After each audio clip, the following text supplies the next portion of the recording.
Hello guys, welcome to Pakistani real reaction. तो कैसे हैं आप सब? उम्मीद है आप सब बढ़िया होंगे और मजे में होंगे। मेरा नाम है मुदस्सिर। मैं मुबश्शिर। सो गाइस, वीडियो का टाइटल है भारत की एक और ग्रुप में एंट्री, नाराज फ्रांस भी मान गया।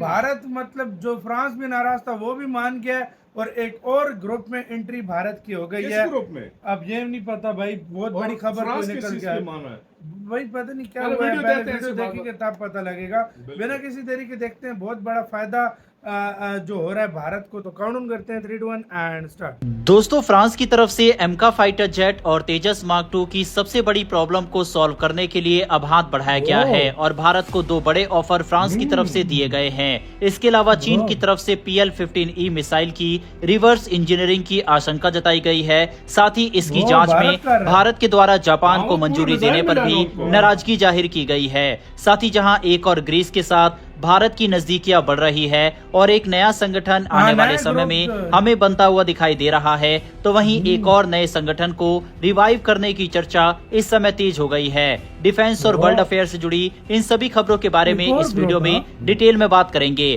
पहले बात करते हैं फ्रांस की दिग्गज एरोस्पेस कंपनी साफरान ने भारत को 2 खास ऑफर दिए हैं। दोनों सीधे जुड़ते हैं हमारे घरेलू फाइटर जेट प्रोग्राम तेजस मार्क II और एमका से। साफरान ने GTRE यानी गैस टरबाइन रिसर्च एस्टेब्लिशमेंट और HAL को 2 रास्ते बताए हैं। पहला, एक ही इंजन दोनों प्लेन के लिए। दूसरा, 2 अलग अलग इंजन हर प्लेन के लिए अपने हिसाब से। दोनों ही तरीकों में मकसद सीधा है, भारत को हाई थ्रस्ट, भरोसेमंद और पूरी तरह मेक इन इंडिया क्षमता देना।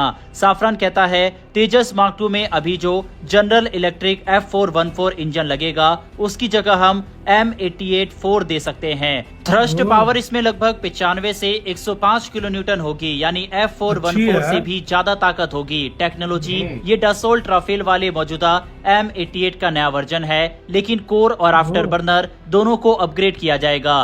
Plug and play design. Safran का दावा है कि तेजस मार्क II के ढांचे, पिछले हिस्से या लैंडिंग गियर में कोई बड़ा बदलाव नहीं करना होगा। TOT package. सबसे अहम बात, ट्रांसफर ऑफ टेक्नोलॉजी। सैफरन पूरे डिजाइन, मटेरियल और मैन्युफैक्चरिंग प्रोसेस का नॉलेज भारत को देने को तैयार है। मतलब आगे चलकर यही engine made in India Rafale में भी काम आ सकते हैं। दूसरा ऑफर एमका के लिए है। भारत का 5th generation stealth fighter jet, जिसमें 2 इंजन लगे होंगे। थ्रस्ट पावर करीब 120 किलो न्यूटन प्रति इंजन, ताकि एमका सुपर क्रूज और स्टेल्थ दोनों में कमाल कर सके। Custom design. ये इंजन एकदम शुरू से एमका की जरूरतों के हिसाब से बनाया जाएगा। कम धुआं, ज्यादा फ्यूल एफिशिएंसी, रडार पर कम सिग्नेचर। Derivative version. यही इंजन थोड़ा छोटा करके तेजस मार्क II में भी लगाया जा सकता है, बस 15 से 20% कम थ्रस्ट के साथ। इससे R&D का वक्त और पैसा दोनों बचेंगे और स्पेयर पार्ट साझा रहेंगे।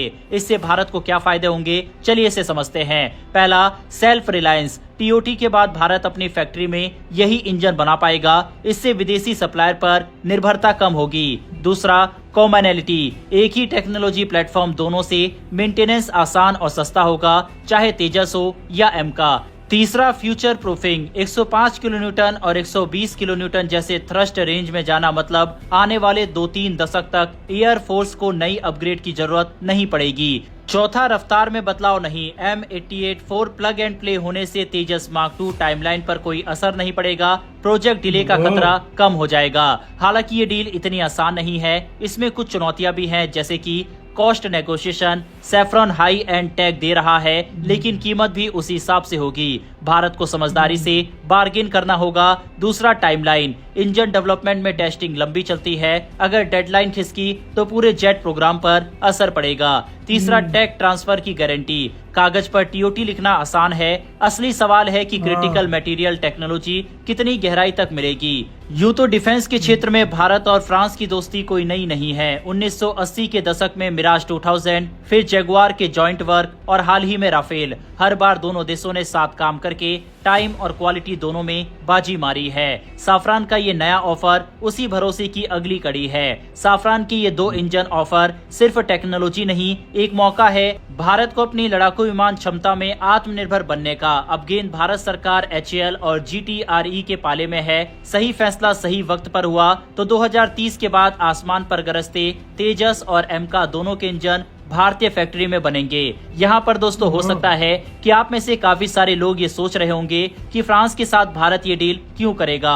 क्योंकि फ्रांस ने तो राफेल के सोर्स कोड भारत को देने से मना कर दिया था। तो आपको बता दें कि भारत और फ्रांस के बीच साल 2016 में जो राफेल डील साइन हुई थी वह गवर्नमेंट टू गवर्नमेंट डील थी और उसमें टेक्नोलॉजी ट्रांसफर इंक्लूड नहीं था। जिस तरह से हाल ही में F-35 की तरफ से भारत को गवर्नमेंट टू गवर्नमेंट डील के तहत ऑफर दिया जा रहा है F-35, उसमें भी टेक्नोलॉजी ट्रांसफर से लेकर कोई भी ऐसी सुविधा भारत को नहीं मिलेगी। यही डील राफेल के साथ भी हुई थी, जिस वजह से इसकी प्राइस काफी ज्यादा बढ़ गई थी, क्योंकि भारत को इसमें लगने वाले सभी हथियारों को भी फ्रांस से खरीदना पड़ा था। अमूमन कोई भी देश अपनी एडवांस फाइटर जेट की तकनीक किसी दूसरे देश को नहीं देता। फ्रांस की भी यही नीति है, वह कभी भी अपने हथियारों का पूरा सोर्स कोड किसी को नहीं देता।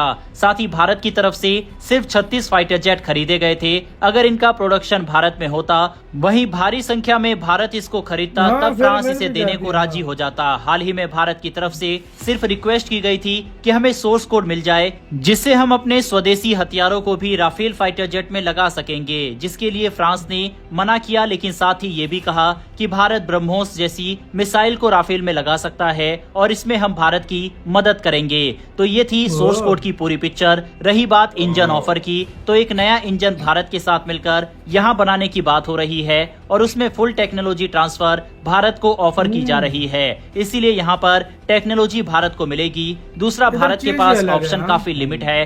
फ्रांस के अलावा भारत अमेरिका के साथ जा सकता है, जिसने 100% टेक्नोलॉजी ट्रांसफर करने से पहले ही मना कर रखा है। अब अमेरिका के बाद भारत के पास ऑप्शन बचता है ब्रिटेन का। ब्रिटेन ने भी फ्रांस की तरह 100% टेक्नोलॉजी ट्रांसफर का वादा किया हुआ है। अब भारत के पास फ्रांस, अमेरिका और ब्रिटेन में से ही एक देश को चुनने का मौका है।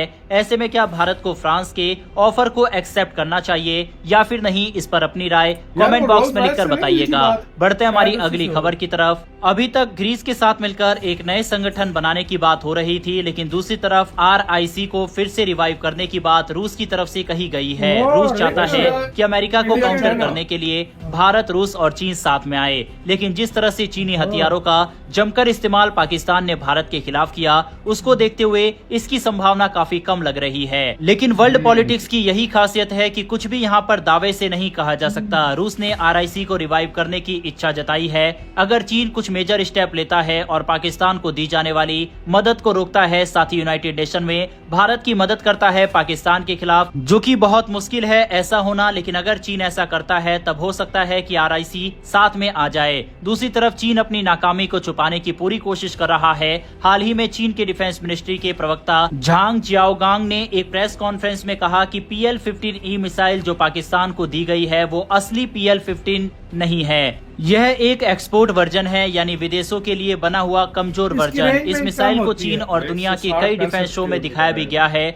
असल में ये वही मिसाइल है जो पाकिस्तान अपने JF-17 ब्लॉक 3 और J-10C फाइटर जेट्स पर इस्तेमाल कर रहा है। हाल ही में भारत और पाकिस्तान के बीच एक झड़प के दौरान भारत को ये PL-15E मिसाइल लगभग पूरी हालत में मिल गई, यानी इसका सेल्फ डिस्ट्रक्शन सिस्टम फेल हो गया और मिसाइल सही सलामत भारत के हाथ लग गई। भारत के डिफेंस एक्सपर्ट्स इसे एक इंटेलिजेंस गोल्ड माइन कह रहे हैं, क्योंकि अब भारत इस मिसाइल की टेक्नोलॉजी को खोलकर समझ सकता है, कैसे ये टारगेट ट्रैक करती है, जैमिंग को कैसे झेलती है और अपने फाइटर जेट से कैसे कम्युनिकेशन करती है। अब जाहिर है मतलब ये भी इसी के साथ वीडियो खत्म, ये भी भारत के हाथ लग भाई। वाकई ये पूरी की पूरी मिसाइल लगी है और ये चाइना के लिए बहुत बड़ा तब वो धचका कह है। रहा है हमारी फुल वो उसको मतलब कवर करने के लिए। ये भाई मेरे चाइना के लिए बहुत बड़ा धचका है। वो इस तरह कह रहा है ना भाई कि भाई इस तरह का ये इंडिया कहता है कि मतलब इन्होंने जैम कर दिया था, ये फटी नहीं है, मतलब उधर वो उसको ऐसा जैम किया सीधे धड़ाम से नीचे गिर गया। जैम ऐसे हुई है कि वो सेल्फ सपोर्ट का जो ऑप्शन होता है वो भी काम नहीं किया। और दूसरी तरफ ग्रुप रिवाइव करने की कोशिश कर रहा है, जो कि मतलब ये तब हो सकता है। देखो मेरा हमेशा ये मानना है, कोई हमेशा परमानेंट आपका दोस्त या दुश्मन नहीं रहता, कुछ ना कुछ चेंजिंग होती रहती है, आप सबको पता है। एक टाइम यही था कि रशिया जो है ना 1969 में चाइना के ऊपर बॉम्ब मारने वाला था, एटॉमिक बॉम्ब की बात चल, और आज वो देखो कितने अच्छे दोस्त हैं। तो ये कभी नहीं होता इस तरह। हो सकता है फ्यूचर में इंडिया और चाइना के बहुत अच्छे रिलेशन हो जाए, हो भी सकता है। और तीसरी बात जो की है वो फ्रांस की है, तो यार वो इंजन की भी बात हो रही है। अब वो क्या करता है भारत, वो तो रोल्स रॉयस से भी बात ऑर्डर नहीं किया था उसको 5 ये मिलियन मतलब दोनों जो है ये वो मुझे लग रहा है वो रोल्स रॉयस को ही देगा, क्योंकि इंडिया ने कोई ऑर्डर दिया था ना उसको, क्योंकि उसको रोल्स रॉयस को ही देगा। तो ये सारा सीन था। आपका इसके ऊपर क्या कहना है, अपनी राय बताना। अपना बहुत ज्यादा